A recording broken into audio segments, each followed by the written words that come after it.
ఒకసారి ఈ mushroom curry try చేసి చూడండి. టేస్ట్ అయితే వేరే లెవెల్ ఉంటుంది. లేట్ ఎందుకు, ప్రాసెస్ చూపిస్తానండి.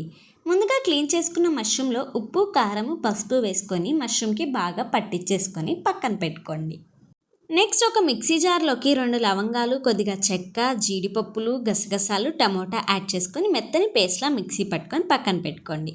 తర్వాత ఒక ప్యాన్లో ఆయిల్ హీట్ చేసుకొని ఇందులోనే జీలకర్ర, బిర్యానీ ఆకు వేసుకొని ఇది ఫ్రై అయిన తర్వాత చిన్నగా కట్ చేసుకున్న ఒక పెద్ద ఆనియన్ కూడా వేసుకొని ఫ్రై చేసుకోండి.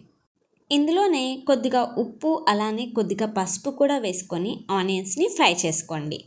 ఫ్లేమ్ని లో టు మీడియంలోకి అడ్జస్ట్ చేసుకొని ఆనియన్స్ని నిదానంగా వేపుకోండి. అప్పుడే బాగుంటుంది.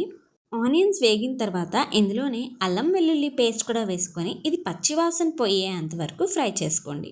ఇది బాగా వేగి పచ్చివాసన పోయిన తర్వాత ఇందులోనే మనం మిక్సీ పట్టుకున్న పేస్ట్ కూడా వేసుకొని బాగా ఫ్రై చేసుకోండి. దీన్ని ఇలానే మీరు గెరిటితో కలుపుకుంటూ ఉండాలి, లేకపోతే అడుగంటిపోతుంది.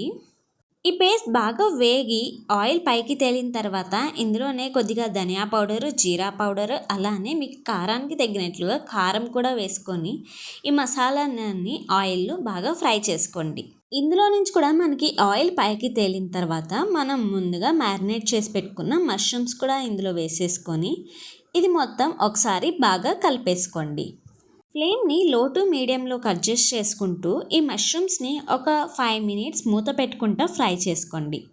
మనకి మష్రూమ్స్లో నుంచి నీళ్ళు ఊరడం స్టార్ట్ అవుతుంది. కొద్దిగా నీళ్ళు ఊరడం స్టార్ట్ అయిన తర్వాత మూత పెట్టేసుకొని మష్రూమ్స్ని ఉడికించుకోండి. చూడండి, ఇక్కడ నేనైతే వాటర్ వేయలేదు, ఇందులో మష్రూమ్స్లో నుంచి ఊరినాయి వాటర్ అంతా. ఇందులో నేను కొద్దిగా వాటర్ వేసుకొని మొత్తం ఒకసారి కలిపేసుకొని మూత పెట్టేసుకోండి. ఫ్లేమ్ని మీడియం టు లోలోకి అడ్జస్ట్ చేసుకోండి. చూడండి, ఇందులో నుంచి మనకి బాగా ఆయిల్ తేలుతుంది. ఆయిల్ తేలిన తర్వాత మొత్తం ఒకసారి కలిపేసుకొని ఇందులోనే కొద్దిగా కస్తూరి మేతి, అలానే కొత్తిమీర వేసుకొని కలుపుకొని స్టవ్ ఆఫ్ చేసుకోండి. అంతే అండి.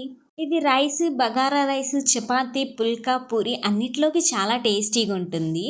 ఒకసారి మీరు కూడా ట్రై చేసి మీకు ఎలా కుదిరింది అనేది కామెంట్ సెక్షన్లో చెప్పండి. నచ్చితే లైక్ చేసి ఛానల్ని సబ్స్క్రైబ్ చేసుకోండి. Thank you.